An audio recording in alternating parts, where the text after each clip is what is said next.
Welcome, everyone. I'm Wake, your host for Shaman to Shaman, where we bring you interviews, shaman to shaman, healer to healer, teacher to teacher, with shamanic earth-based healers and teachers from around the world.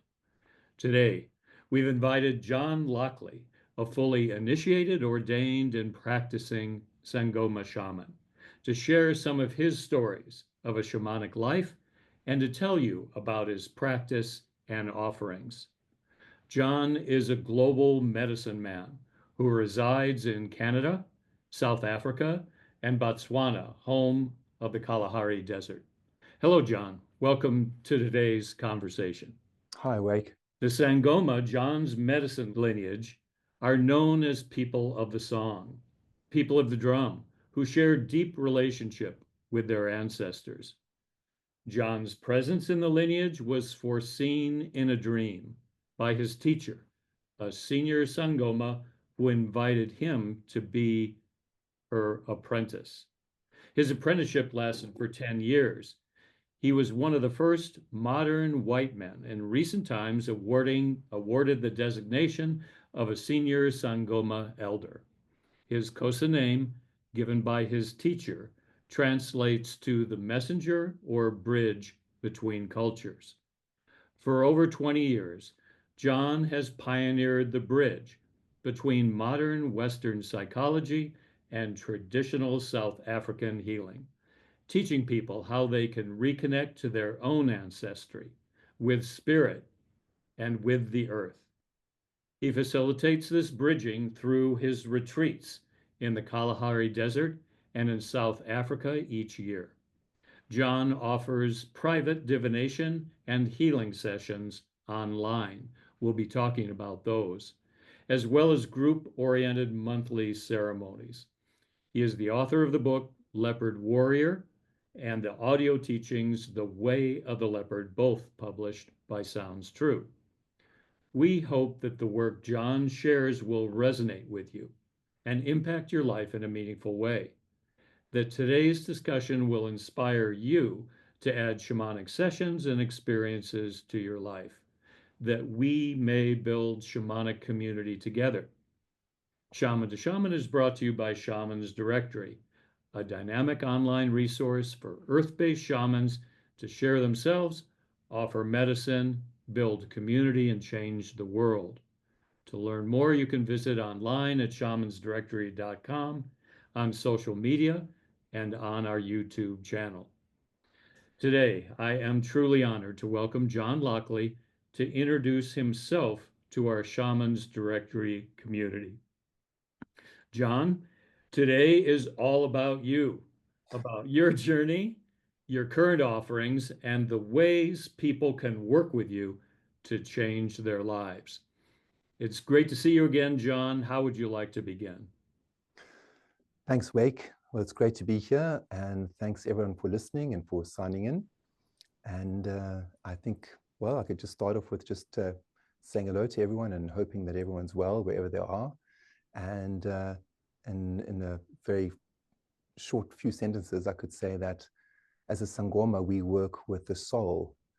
Sangoma means people of the song, and we use chanting and rhythms to help people connect with their inner rhythm.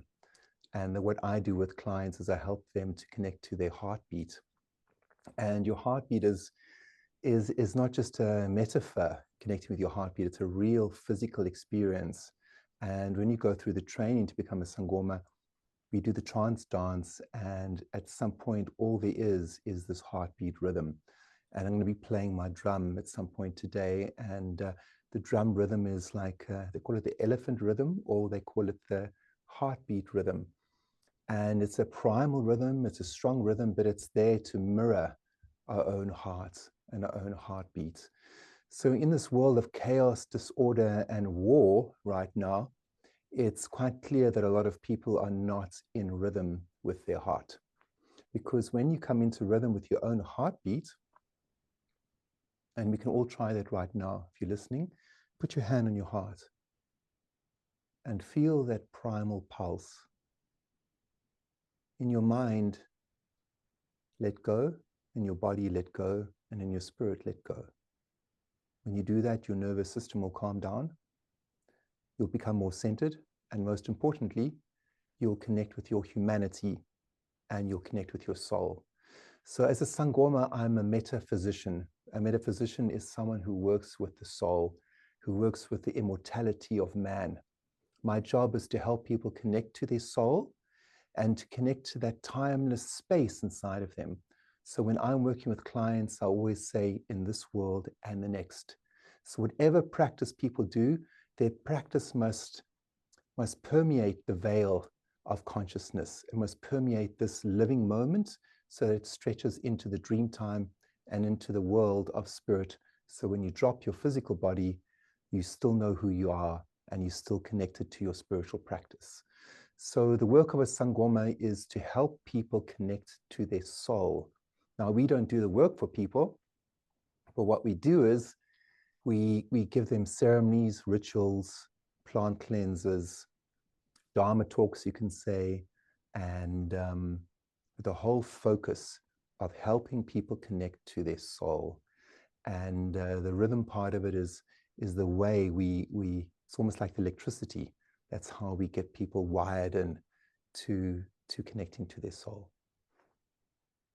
John, when you first meet with someone, if they have an individual session with you, do you find normally that people are slightly or substantially disconnected from their souls?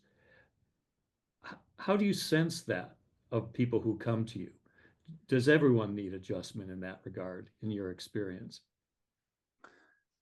Yes, everyone needs adjustment with that, including Sangomas. You know, we are just ordinary people with an extraordinary gift and talent. However, we have to keep working on it. So what I teach, I also do myself. And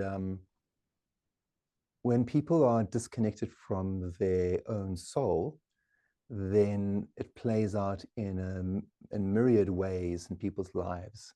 Confusion, the mind racing, sadness, depression. You know, depression is one of the hallmarks, you could say, of a culture nowadays of soullessness or soul loss, where people are not connecting to that vitality of who they are. And often what happens with folks when they are in that space, that we see in the modern world, there's a voracious appetite for material things. And the material appetite is speaking about that inner appetite that is not being fed. And the way you heal that is through recognizing that. So recognizing that search for soul and then feeding your soul. So it's very important to find the right food. So each person has a different diet. And you know, most people can survive on a basic diet. Doesn't matter what culture you're from or where you are. I'm talking about food now, but I'm also talking about spirit and soul. But when it comes to the soul, there's that inner listening that needs to be engaged. So when I'm working with clients, I teach them the heartbeat meditation. I often do a little bit of chanting. I'll speak to them and I'll hear them talk about dreams and lack of dreams. So often lack of dreams can also be a symptom of soul loss. So when people are not connecting to dreams, I'm talking about over a number of years, then that is kind of a hallmark of soul loss in some ways. Now, when people are listening to this, I don't want them to get worried either. You know, if someone feels, okay, I have some soul loss, don't worry about it. Just to feel, okay, I'm out of harmony with my inner life. Just feel that. Don't beat yourself up. Don't criticize yourself. That's very, very important. But just be aware of, okay, what John says makes sense or doesn't. But if it makes sense, then move closer for yourself and listen to your heartbeat. Breathe into that inner space and just ask yourself a question. What do I need to feed my soul? Now, your soul looks different to your ego. And now in the world, the world is so ego-focused, which we see with social media. And the social media epidemic, you could say, has really taken off and in such a fast way. I mean, I remember when I was at university, I'm sure you do, Wake, you know, we didn't have social media. We just had the library, and the pace of life was much slower. And when I engaged with my apprenticeship, it was the same. We didn't have social media. And now it's been 20 or 25 years of this voracious animal that has to be fed all the time, and it's fed with stories and content and ego, you know, ego. So on the spiritual journey, we have to see that our soul has no gender, it has no culture, and it has no color. So it's very important for people to start developing a relationship with their spirit, with their soul. And when they do, then there's going to be much less fighting in the world. Because once you identify and feel that face inside of you that has no face. So what's your face, as we say in Zen, what is your face before you're born? What's your face going to be when you die? So what it's saying is that the journey of a human being is to connect to that face inside of you, but it's a non-face. It has no face. And the way we do it in the Sangoma world is to connect to the Umoya. Umoya is the wind of life. So with clients, I work on that, and I listen to their dreams, and I listen to how they are navigating the world of spirit and what their struggle is. And then I will give them certain rituals or prescriptions, or I'll just simply sit with them and chant. You know, just sitting and chanting with a Sangoma sometimes is a wonderful way to activate that spiritual connection. I noticed this when I gave one of my first talks in New York City. The people didn't know anything about Sangomas, but they could feel my drum. And there was just a handful of people in that room. And it was the most incredible thing, because afterwards, every single person in that room signed up for a divination with me.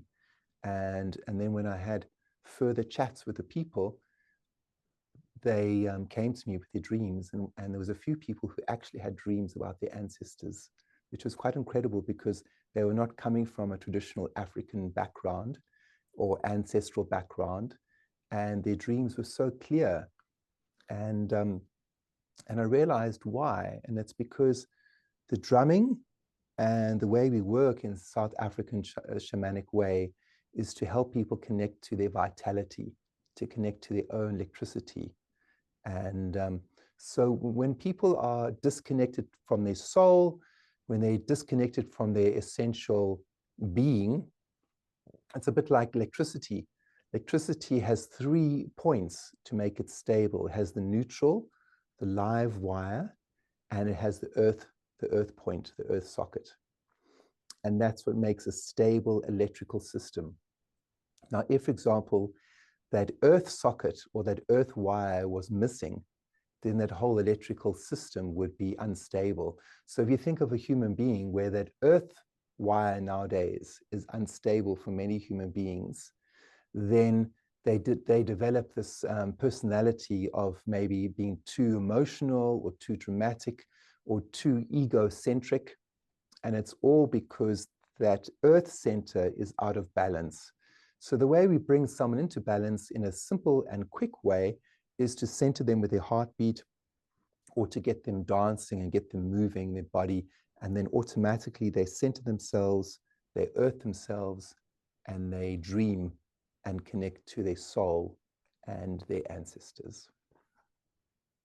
Well, I know, John, that the Sangoma are known as being the ancestors of the Sangoma are the Bushmen, who are known as the oldest indigenous group in the world.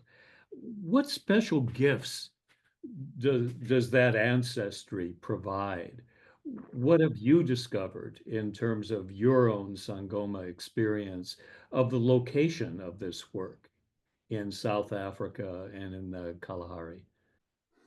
Yes, well, the Khoi or Bushman people of Southern Africa are seen as the first people, and they used to live in caves around close to the ocean. And there's lots of rock art paintings and caves all over South Africa next to the ocean and then going further inland. And one of the earliest and oldest remains of human beings is actually found in Mossel Bay in a cave. And this created a lot of discussion amongst anthropologists around the world, and they maintain that first man, or our ancestors as human beings, were actually the Khoi San, the Bushman people of Southern Africa. And a lot of people have that DNA or that connection to first man or first woman, Eve. So it's quite interesting for me because my mom and dad live very close to Mossel Bay, and where we are on the coast, there are a lot of rock art paintings. And I had this very like an incredible experience once where one of our local friends has a farm, and she invited me to the farm, and I just drove for an hour onto her farm in the hills, you know, outside where we were living. And she said she had these rock art paintings on her farm. So we went to the farm, and on the way I heard the sound of the baboon calling. And then she said to me that there's also a space where they know a leopard with her cubs was staying in the caves below. And the more she said this to me, the more I felt the sacredness of the cave site with all these rock art paintings. And then we went down, and she showed me the rock art paintings, and I was blown away because often when Bushman people paint, they often do it in trance, and it's often an expression of a spiritual state that they have attained. So when I saw the rock art paintings, I was completely overwhelmed with that experience of spirit. So what I saw was a hand, and I also saw an expression of water spirits as they're coming out of the water, because there was water nearby, and there was a few pools and a few ponds of water, and they show the water spirits coming out of the water. And they also showed white man coming into that part of the country on ox wagons and things like that. So these rock art paintings throughout South Africa almost show the evolution of man in that part of the world. And also they show the stages of consciousness when people go into trance through dancing, through rhythm work. And so this inspired me to go to the Kalahari and work with San Bushmen and see how their dance and trance works and how it's similar to us as Sangomas from South Africa. What I noticed was that we use the drum as Sangomas in South Africa, and we use our hands, we use our voices, and we also use our feet. Now the Bushman people, because they're nomadic and they're hunter-gatherers, they don't travel around with a drum. So they use their hands, their feet, and their voices. And so it was amazing for me to experience the trance dance in the Kalahari, where with them clapping and also using their feet and their rhythm. It was very sharp and very, very hypnotic. And but there's a lot of similarities with us from South Africa in the sense that they said that a trance dance can take many, many hours to heat up. So that's the same with us. And the reason is because it takes time for people to synchronize as a group, and also to let go, and also for that energy to start coming in. And it's not just 1 or 2 hours. It's often like, 12 to 24 hours, For your retreat, John, in the Kalahari Desert, which you offer annually, what kind of experiences do people have in the desert, like you're speaking of? What are the opportunities there of this trip that I believe is very, very dear to your heart? Well, the opportunity for people, and the way I'm promoting it, is for people to experience innocence, to experience the Garden of Eden. And that's what it provides, because it's one of the oldest places left on planet Earth. Kalahari Desert and the Okavango Delta are seen as one of the 7 jewels of Africa today. So a lot of people are not familiar with Africa. So I can say that Africa is very developed in many ways. It's not like deep, dark jungle like a lot of people think. In some places it is, but westernization and colonization has affected every part of the world. And we have to really search wilderness places now, including in Africa. So in South Africa, we have a lot of game reserves and parks where we have the wild animals in reservations, like the lion and the leopard and the elephant, and also in Botswana. So Botswana has a wonderful wildlife conservation policy, and the Kalahari and the Okavango Delta are these pristine wilderness places where they've maintained that space of wild, where wild animals have been able to roam free for probably thousands of years. So going into the Kalahari, you're feeling that land that hasn't been urbanized, westernized, colonized. I mean, it's been colonized to a certain extent, but the land has still got that rawness about it. And where you experience that is with the bird song and with the animals and with that feeling in the air. So what people can experience is their own soul, you know, that innocence, and that's what I'm hoping they'll experience that. And the way we experience innocence and soul is not through lots of activities. It's not through trying, but it's just to be. So the retreat is more about being rather than doing. But saying that, there is activities that we do in the morning, like we do a 2-hour walk, where we walk into the wilderness and we see the tracks in the sand, we watch the animals. And then there's about 2 hours in the shrine tent with me, where I teach them indigenous skills in terms of spirit tracking. And then there's an afternoon session where it gets cooler, where my colleague Owen Myberg teaches outer tracking in the form of animal communication, interspecies dialogue, and tracking. Now, between the outer tracking and the inner tracking, what is wonderful for people to experience is the outer tracking and watching the lion and watching the animals and the kudu and the gemsbok and the rhino. But what's hard for people is the inner tracking, the spirit tracking. But that's the most important, because once we synchronize our own spirit and you feel your own innocence and you feel your own soul, then you can look into the eye of the wild ones. You can look into the eyes of the gemsbok, of the kudu, of the duiker and the rhino, and you are not so different to them. But where you're not connected to your own spirit and you're looking at a wild animal, all you see is difference. And that's the problem nowadays, because then those animals are under threat because they are a commodity. And so I want to change all of that by educating modern people with indigenous skills. And I'm saying this to you in a very simple way, that it's all about connecting to your innocence, connecting to the rawness of your primal nature, of your soul. And that primal nature we all have. But sometimes going into a pristine wilderness setting like the Okavango or the Kalahari, it can help stimulate and awaken that dormant part of us. And that's the whole point of the pilgrimage to the Kalahari, is to awaken the sleeping tiger inside of us, the sleeping leopard, the sleeping rhino, the sleeping elephant, whatever your totem animal is that mirrors your soul. It's about reawakening that part of you.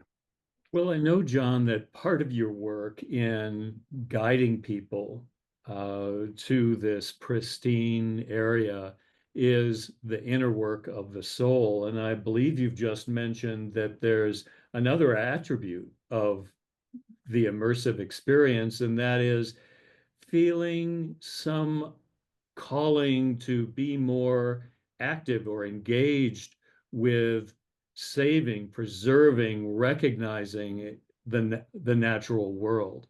Would you say that's a part of your work, is to help the animal and the plant worlds through this immersive experience? Yes, you know, whether I'm working individually with a client one-to-one, or doing mentoring with them, or bringing them to the Kalahari, it's all about the wilderness. So in order to save the outer wilderness, we have to befriend the inner wilderness. So what is the inner wilderness? The inner wilderness is that inner weather of your emotions, of the turmoil and chaos inside of you, of your relationship with your ancestors, the relationship with your own soul, the relationship you have inside of you with your dreams. And, you know, that part of us, for some people, if it's dormant, then it's going to have an effect in the outer world. So, you know, many shamans, old shamans, going back, and yogis going back for thousands of years, will all maintain the same thing. The outer world is in chaos. We need to go inside to feed the garden of soul and spirit inside of us. And once that garden is watered and maintained, then the outer world is going to benefit. Yogis have been talking about that for thousands of years. It's not a new concept. I'm just bringing it forth in a you know, a slightly different way, because it's a modern world that we're living in. But it's the same teaching, and it's still as important, and even more important now, because of species extinction, deforestation, and then war amongst the human populations because of this disharmony. You know, once you get a person who's connected to innocence, they are connected to listening. Once you have someone who's connected to innocence, they're also connected to their soul, and they're also connected to humility and that quality of humility. And once they're connected to that, then they're not so easily manipulated with stories and things like that. Someone who's connected to their own spirit has got power, because they are connected to the spirit of life, the spirit of nature. So they're not so easily manipulated. So there's another thing, and there's another aspect of this teaching, and that is learning to see with the inner eye. So I always say to people, if the color of my skin offends you and you can't see African teachings because of the color of my skin, then please close your eyes and hear the voice of Africa coming through me. Because part of the teaching is not letting yourself getting manipulated with your eyes. Because the eyes nowadays, as a sense amongst the human world, are overused. So people are easily fooled because they are manipulated with what they see on their screens all the time. When you go into a wilderness setting like the Kalahari, you have to tune into what you're hearing and your sense of smell. Those two senses have to be retuned, because the wilderness setting, whether it's in the Kalahari or in the wilderness settings in Canada or other places, forests, it's often quiet. Animals can hear the sounds much more sharply than us, and whether they're predators or they're animals that could be predated quite easily, like deer and things like that, they have to be very highly tuned with their sense of hearing, because that's how they can save their lives. Now, human beings, that sense of hearing and listening to one another is way out of whack nowadays, which means people's sense of sight is so overdeveloped that people are manipulated all the time. We know this. So how do you bring us back into balance? How do we come back into balance? We have to develop a sense of hearing and smell, which is what the Kalahari trip is about as well. You know, closing your eyes, listening, feeling. From what you're offering, John, it feels like there's a slowing down of activity, of perception, that there's more spaciousness to experience both the inner and the outer worlds.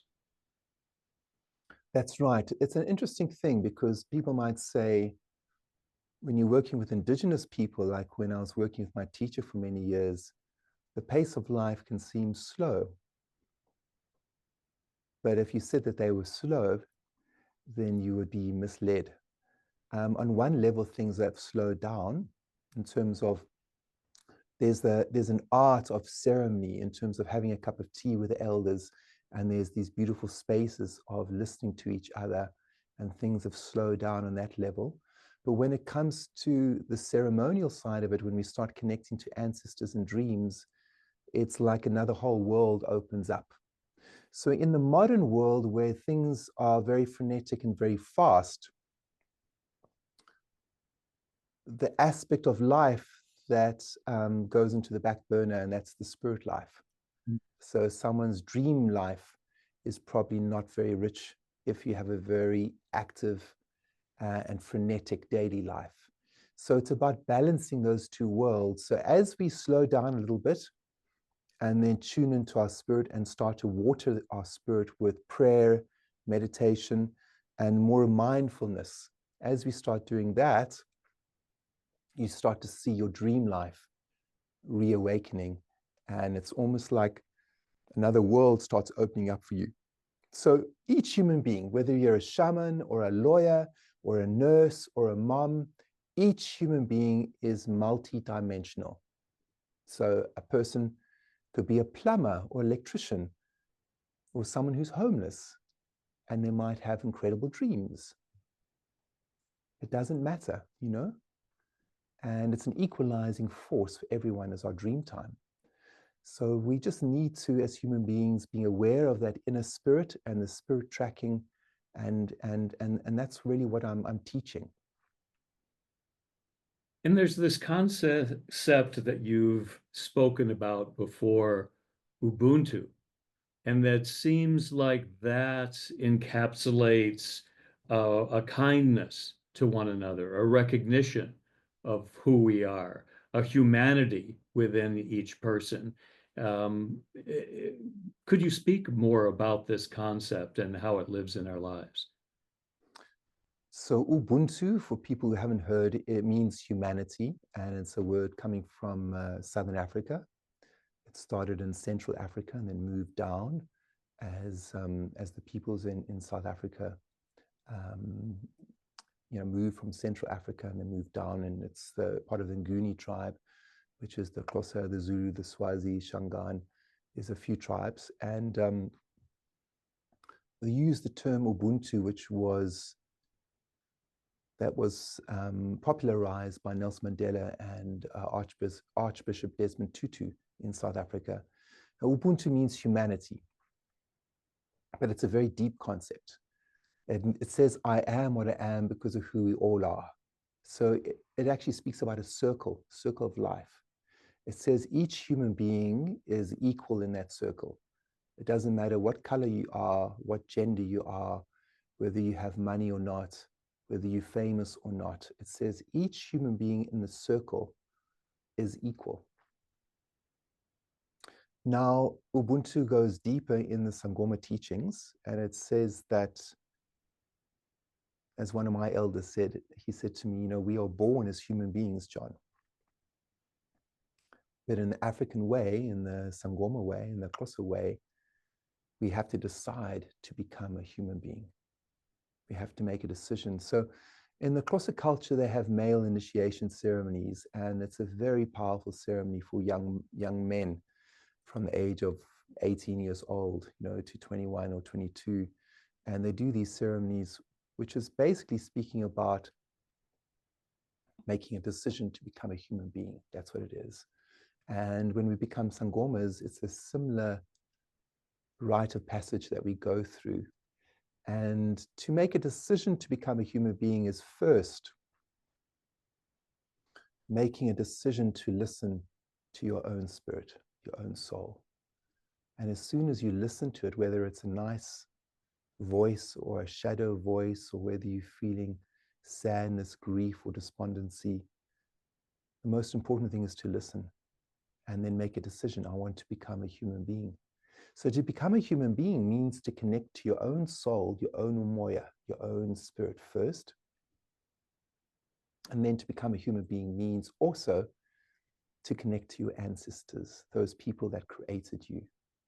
And once you turn to your mom's line and father's line, and you just invoke and welcome in your people with a sense of grace and humility, then the journey of being a human being is engaged. And then we have the opportunity of connecting to all our 7 senses. So we have the 6 senses like the leopard, but we have an extra sense, which is the sense of manifestation. And that means that when you have a dream at night and you're shown something, you can change the trajectory of the human race, or of the animal race, or of the plant race. And there's many examples of this, like where I do my retreats in South Africa at a Buddhist retreat center called the BRC in Xhosa, which is in Zululand. They had this bird there, the blue swallow, which was about to go extinct. And then someone had a dream, and they felt that this bird might go extinct, and they started to do something about it. And now that bird is thriving, and that bird's life has been saved. So it just goes to show the power of manifestation. You have a vision, you have a dream, and you just do it simply from your own calling in your own hands, your own heart, and you can prevent the extinction of a whole species. It's very powerful. And that's, each human being has that ability, because we have the ability to dream. Each human being has that ability. That 7th sense, the power of manifestation, is what can change this world. So you look at Google, for example. I had the opportunity of reading the autobiography called Googled, which is a great book. And the one guy, there was 2 founders, and the one guy actually had this dream of people connecting with each other over long distances, what we know is the internet. He had a dream about that. And look what's happened. That dream has been manifested. And the power of good that can come from that is incredible.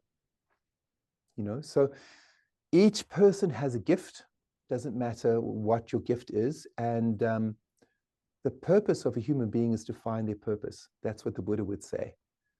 So your purpose you have to find. You have to journey. You have to listen. You have to feel uncomfortable. You have to work on it. Any sacred gift is something that has to be earned, and it doesn't matter. You know, it doesn't come easy to anyone. You know, the more gifted a Sangoma is, the more they have to work on their gift. You know, I've seen Sangoma friends of mine that were so gifted that they had to drop out of school because they'd have visions in the class and the spirits would be talking to them. And a few very close friends of mine were not able to finish school.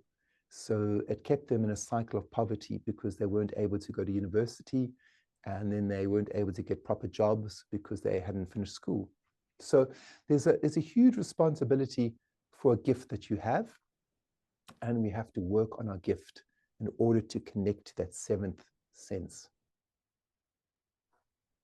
John, as being the bridge person you are, I feel you would be such a safe ambassador of the experiences that the Kalahari would provide, or the meditation retreat, that there is something about your personal stewardship of other people's journeys, other people's souls, that that you have earned and that you demonstrate with your attitude toward people's calling, people's journey.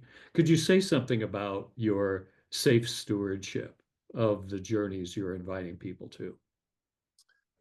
Well, thanks very much, Wake. I wouldn't have, yeah, I don't know if I'd word it like that, but thank you very much. Yes. I think, you know, with the way I work with people, for those people who are interested maybe in working with me,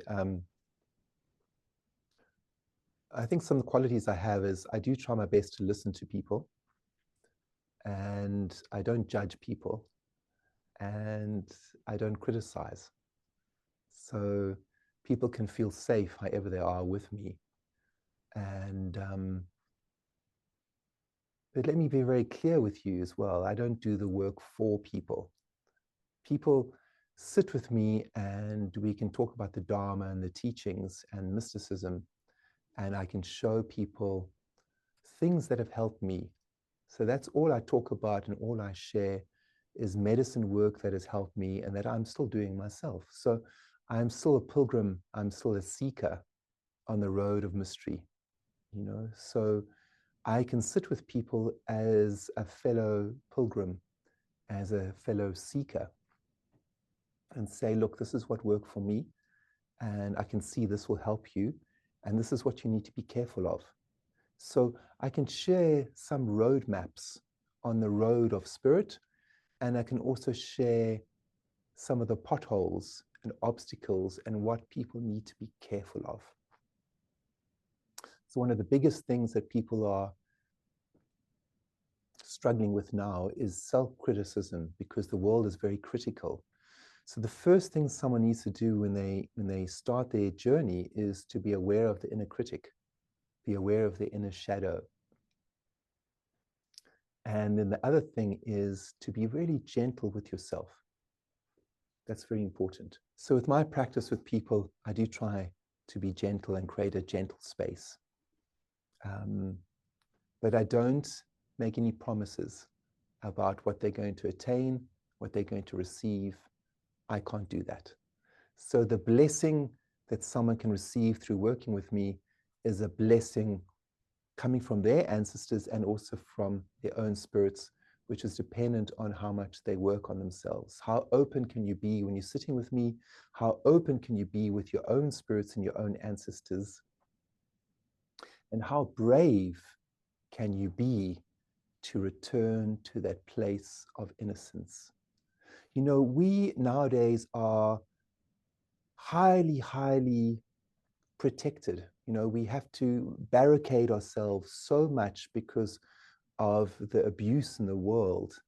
And we do this in our spiritual lives as well, which makes it quite hard for people to feel their soul. Because to feel your soul, you need to feel your inner child. You need to feel the innocence. You need to feel that fragility of spirit. And once you feel that, then the work can begin. So all I can do is offer a safe space where I don't judge people, and I can just sit with them as children and as innocent, see the innocence in people and encourage that innocence to come out. I love how you speak of sitting with you, because when I look at your website, which is quite beautiful, quite complete and evocative in a certain way of the invitations you provide. You provide sessions, mentoring, divination, herbal healing, uh, and then you have your monthly webinars. That's a whole other pathway to be in relationship with you. Could you speak for a moment about your sitting opportunities, your individual sessions, whether they be mentoring or divination or herbal healing? What's a good way for people to begin to deepen their relationship with you and what you offer? Thank you. Thank you, Wake. Yeah. So the good way to begin is just to book a session. You know, just book a single session, and just be aware that a single session is different to a divination or different to a herbal healing. So a single session is just where I sit with someone, and a good idea is for you to share what you're looking for help with. Okay, so if you have dreams or lack of dreams, if you want to connect with your ancestors or you don't have much connection with your ancestors, if you feel you have soul sickness or soul loss and you want to do something about it, you need to have some kind of question, because I'm not going to do it for you. I need you to share what is troubling you, you know. So it's a bit like therapy. It's a bit like therapy. You go to a therapist and you share what your struggle is, what your you know, what you need help with, you know. So I'm a soul doctor. I'm a metaphysician, Sangoma. I'm a soul doctor. So you're coming to me with some disharmony of your soul or your spirit. It's good for you, for the client, just to articulate that either in the email when they send me in the beginning, or when they sit with me. And then it is helpful for me to sit and feel, okay, what's happening with you? So the first thing when I'm sitting with someone, whether it's a single session or divination or whatever the session is, even my monthly webinars, we meditate together. So there'll be a few words, and then I'll sit quietly. I might chant, I might get my rattles, and during that time, I'll just close my eyes and I'll feel the spirit of the person in front of me. I'll feel their wind, you know, their wind inside of them. Just feel and sit and just appreciate it. Like being with someone is also appreciating another human being. And I just want to talk about that sense of appreciation. I love people, and I've got great, I feel very tender for people suffering. So I feel very honored when someone books a session to sit with me. I feel very honored because there's many other people they could sit with, but they've chosen to sit with me. So I feel straight away, well, I feel lucky to be with you, you know, thank you for booking a session with me, thank you. So that's my sense inside of me, a sense of gratitude. And then when I'm sitting with them, I just try and feel, how are they? What's the wind inside of them? What does it look like?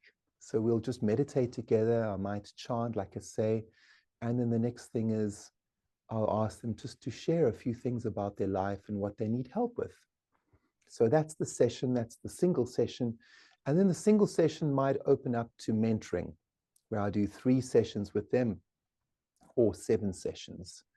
Or the single session might result in them buying my book and my audio teachings or one of the courses that I've taught through the Shift Network. So I've done 2 courses, one on ancestral healing and one on dreaming and connecting to the dream time. Or it might result in people signing up for my monthly ceremonies, my monthly webinars. Or it might result in someone signing up for one of my retreats in the Kalahari or in South Africa. But the first is that meeting of 2 people, and then me listening to what people need help with. I think that's very important. Divination is a different space because it's a ceremony. And a ceremony involves 2 people.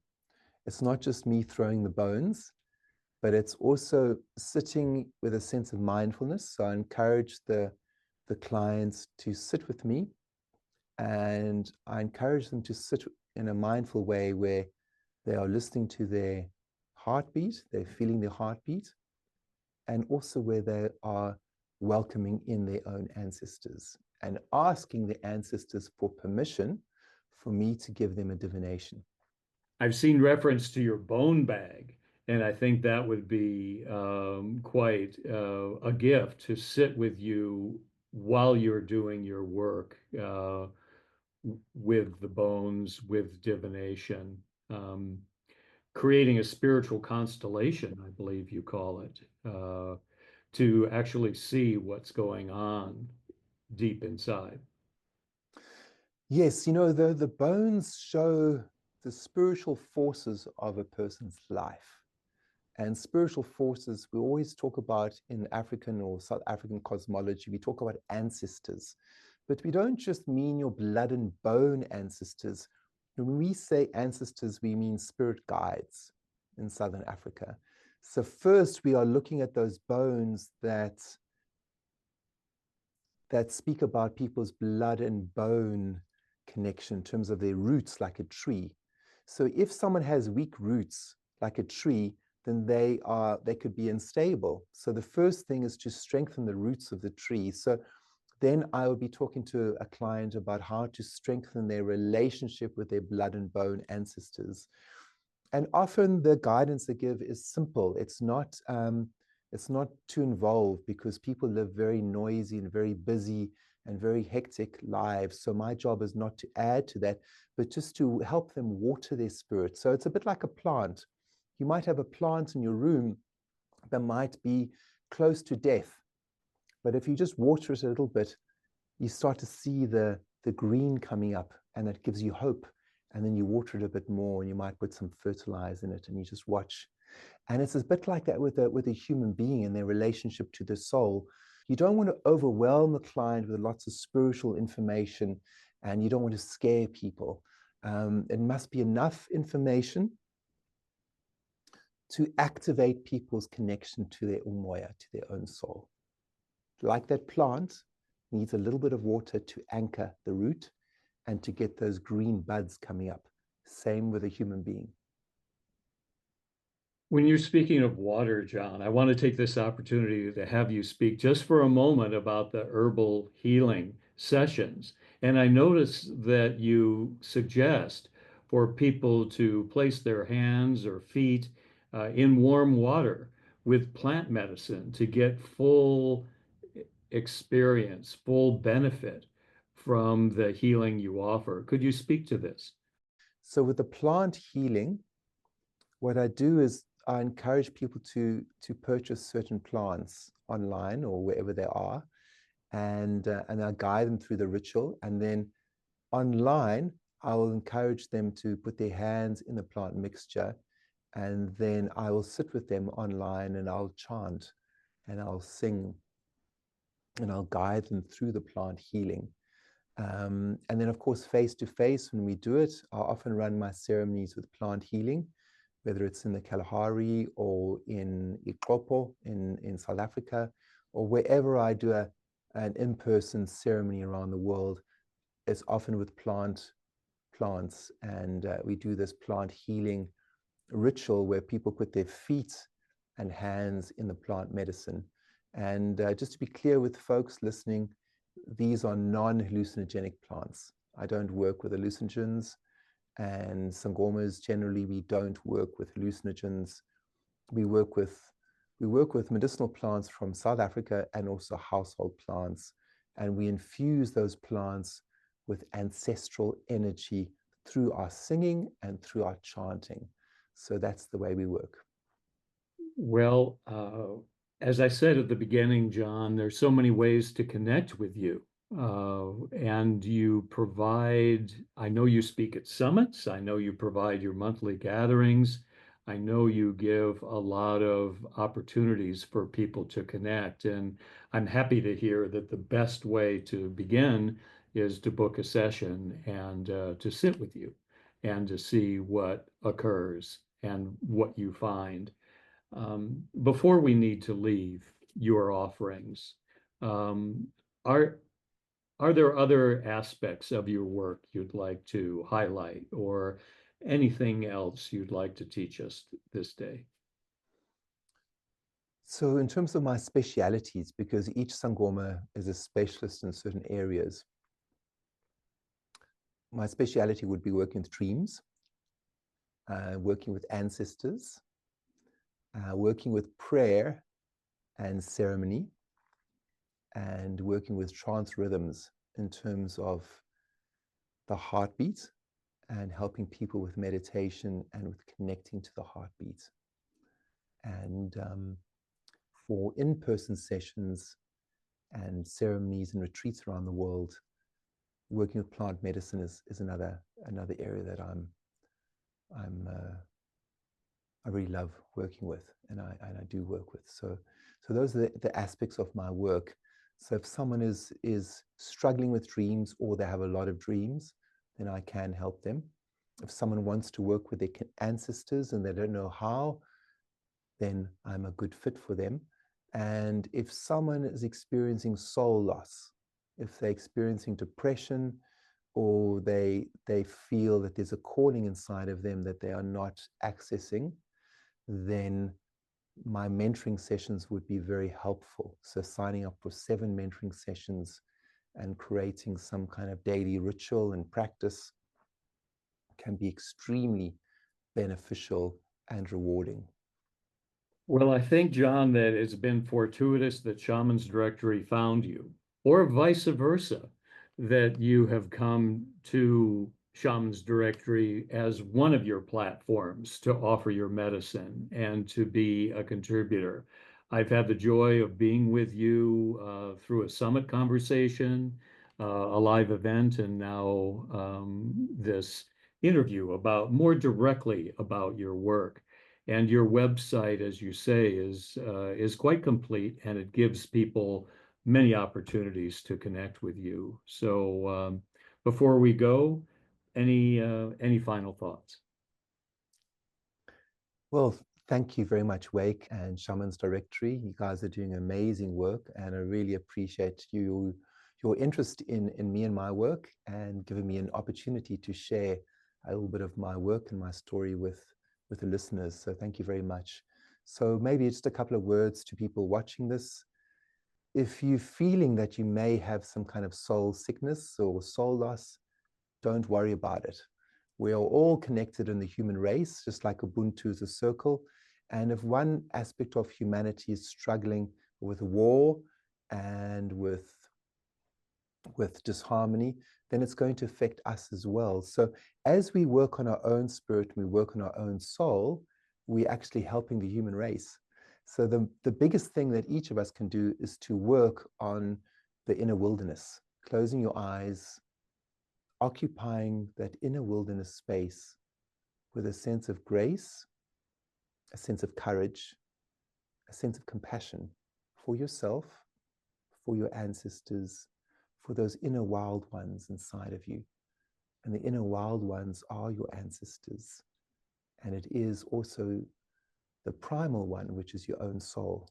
So be patient with yourself, be loving with yourself. Don't criticize yourself on the spiritual journey, one step at a time.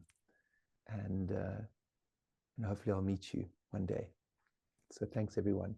And I think I'll just play my drum as a little bit of sweetening, something to sweeten the edges of life and to share a bit of the medicine without words. So here we go. I'll get my drum out. I know Wake loves my drum, so I thought I would drum for Wake and Shamans Directory. So here we go.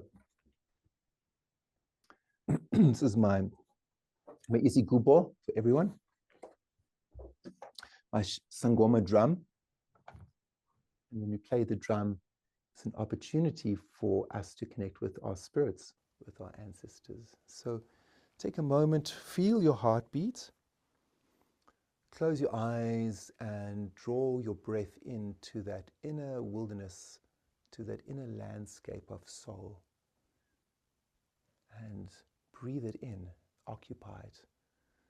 And occupy it not just for yourself, but for your family members, for people suffering in war, like in Gaza now, Palestine, Ukraine, Syria, all those places where people are suffering. Breathe into your own soul and find the peace for those people. Put your hand on your heart and feel your own heartbeat. And let the song of your heart speak to you.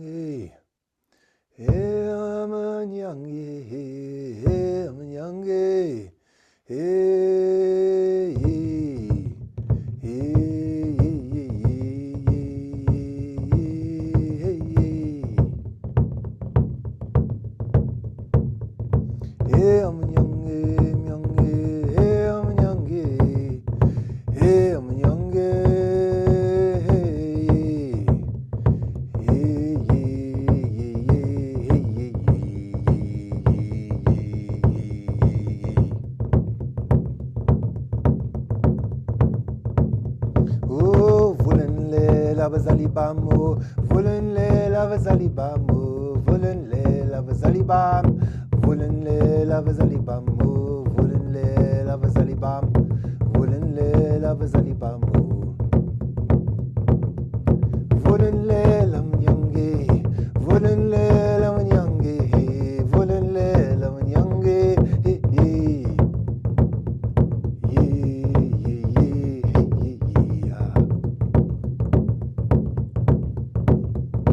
Tamagwini amanyange, tamagwini amanyange, tamagwini amanyange,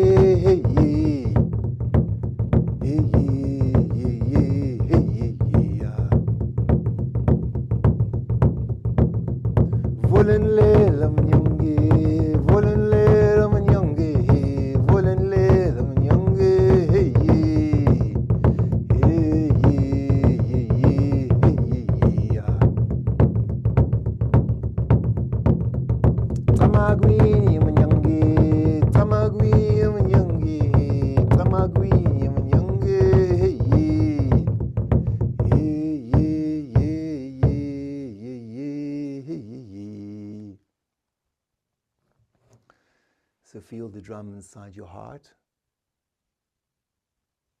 Breathe into it. And just in that moment, we've brought healing. The drum outside and the drum inside are matching. Now we've created Ubuntu. Kamaku.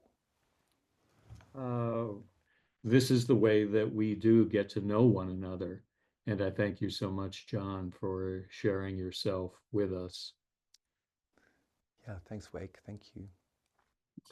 And finally, if you want to learn any more about John, which I'm sure you do, visit us at shamansdirectory.com, johnlockley.com, very beautiful website. You can also learn through Shamans Directory more about many other healers and teachers in the directory. And our YouTube channel will guide you to this and other interviews by John and other shaman, replays of our live events, selected presentations from our Cosmic Fire Summit. Until next time, take a deep breath. Enjoy all the gifts of John Lockley this day. And thank you so much. We'll see you around the fire. Thank you, John. Thank you.